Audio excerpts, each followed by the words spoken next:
Dear students, welcome again to English literature class. Hope you are in high spirits. Students, today we will do our next poem, I Know Why the Caged Bird Sings, written by Maya Angelou. Children, this poem is one of the most moving and eye-opening poems ever written. The poetess actually had experienced great discrimination in America. So being an African American and especially being a woman, she experienced a lot of troubles, a lot of constraints. And at the age of 7, as a result of an assault, she didn't speak for 5 years. But she didn't lose heart, and she overcame her trauma by writing poetry.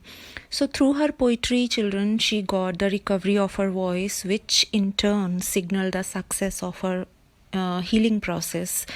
So children, through this poem, Maya Angelou has expressed her emotions against that racial discrimination and slavery in America, which was faced by the black people. She has used two birds, a free bird and a caged bird, for this purpose.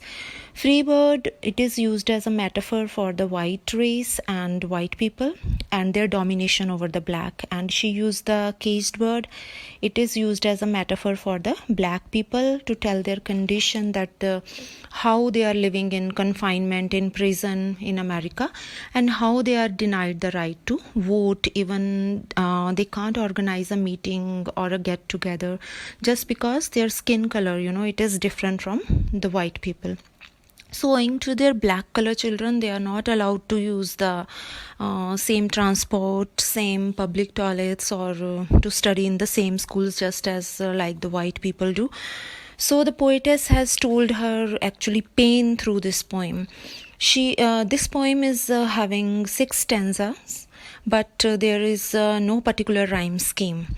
The poetess actually didn't use any rhyme scheme because she wanted to give a message which continues to flow. That's why she didn't use any commas, semicolons, or full stops in this poem.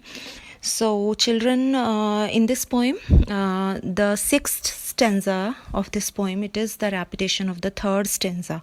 So this is deliberately done by the poetess in order to put stress on the caged bird's song for the freedom. So now I'll read the poem and all the stanzas and explain them one by one. A free bird leaps on the back of the wind and floats downstream till the current ends and dips his wing in the orange sun rays and dares to claim the sky. Poetess is referring here to the flight of the free bird, children. As I already told you that free bird, it is used as a metaphor for the white Americans. So the poetess is telling about the white Americans, that how the white Americans, they are free to do anything, anything of their own choice, just like the free bird who springs from the ground to fly in the direction of the air current. So it looks like that this free bird, it could anytime immerse its wings in water. It could go in the orange sky whenever he wants to. So the free bird flies as if the whole sky belongs to him. So the poetess, children, here wants to tell the white Americans are having so many privileges that they are totally free to do anything. They can move anywhere without any restrictions. 2nd stanza. But a bird that stalks down his narrow cage can seldom see through his bars of rage. His wings are clipped and his feet are tied, so he opens his throat to sing. In this stanza, children, poetess has told the plight, the condition of the caged bird, that this bird is constantly watching down his cage, as he has nowhere to see, as he is not at all free to move. His cage is very narrow, very small. His vision, it is just limited. Here she is telling actually the condition of the African Americans, just like the caged bird, who is enslaved to such an extent. How could it move or see the world? Even the wings of that caged bird, they are cut. His feet are tied. Under such circumstances, children, what was the only option left to that bird? Read the last line. So he opens his throat to sing. Means the bird uses its singing as a means of its expression. Its singing is thus symbolic of its rebellion against oppression. Stanza. The caged bird sings with fearful trill of things unknown but longed for still, and his tune is heard on the distant hill, for the caged bird sings of freedom. We came to know that the caged bird was having only one option, children, and that option was to sing. But students, while singing, that bird quavered, it trembled, it was in a kind of fear, and that fear was from the unknown things, because that bird was trapped in a cage where its vision was limited only. So it sings of the things that has never seen. But students, still this caged bird, it wants freedom, it yearns for freedom, it yearns for the things which he has never seen. So things unknown here, it is a reference to unknown freedom, and nobody knows if and when this freedom would come to that bird. The poetess also reveals that when that bird was singing, its cry for freedom was heard at faraway places. So children, for any rebellion to have positive results, what is required?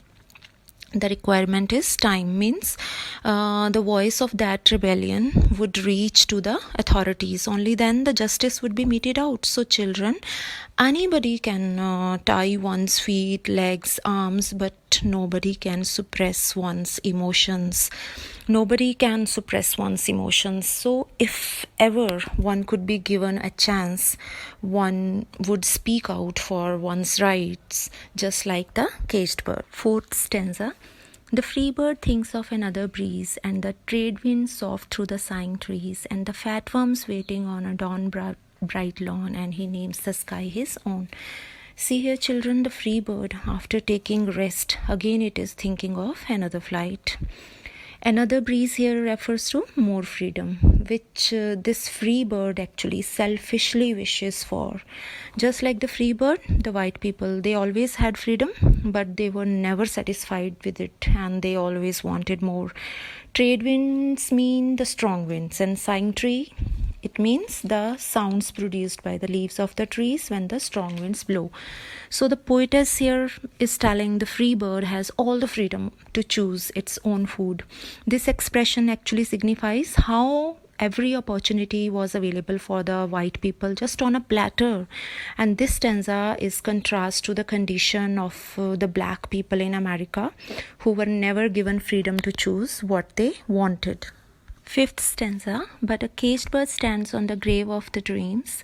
His shadow shouts on a nightmare scream. His wings are clipped and his feet are tied, so he opens his throat to sing. This stanza depicts the bird in its cage. That how this cage has now become the tomb, the grave of its dreams.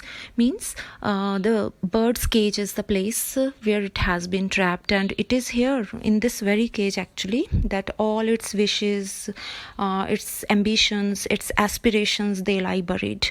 So this bird cries as if it has seen a nightmare, a horrible dream, and sometimes, children, it gets so horrified by seeing its own shadow, as his feet, they are tied, his wings are cut, and he could not move, and he could do only one thing, that is, he could open his mouth to sing. Sixth stanza, children, I have already told you that it is the repetition of the third stanza. So listen to the explanation of the third stanza once again. So now we will discuss the theme of the poem. Theme is racism or racial discrimination and yearning for freedom. So in racial discrimination, you can mention that how the African Americans, they are being criticized, being suppressed, being oppressed everywhere. The poetess expresses her agonies, her grievances through these people, through the restricted flight of the caged bird. She has told this thing, and yearning for freedom.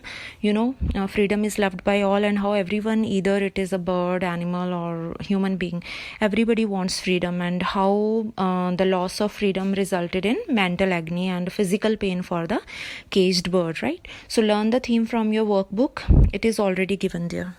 Tone of the poem is very calm and very direct, yet it is very powerful. Literary devices, alliteration is also used over here, children. You were already taught about this literary device, that alliteration is the repetition of consonant sound. So in lines can seldom see through. S repetition of consonant S. Next line, the free bird thinks of another breeze. Bird and breeze, B consonant is repeated. Then the fat worms waiting, worms waiting, W sound. Then the shadow shouts. So these all are the examples of alliteration. Then there is hyperbole, dear children. Hyperbole means extravagant exaggeration of the statement, right? So here in the first stanza, last line, it is written, dares to claim the sky, means the free bird gathered so much courage because of the freedom given to it that he has got courage even to claim the sky. Not only America, children, he thinks the whole world is his. Then personification is also used to give human quality to inanimate things or to abstract things, like his shadow shouts on a nightmare scream in fifth stanza. How could a shadow shout? But it is personified over here. A free bird leaps on the back of the wind. How somebody can jump on the back of the wind? Back of the wind is personified here. Then imagery is also used. Visual imagery, free bird, caged bird. Whenever we read the poem, these birds come to our mind. And auditory imagery is also there. Birds singing, bird tunes, all these things. Trees sighing, shadow shouting, these things. Then there is kinesthetic imagery. Means sense mediated by body movements. Words like float, leap, dip, clipped, these are used in the poem. So this is all about the poem. Solve all the question answers in your workbook.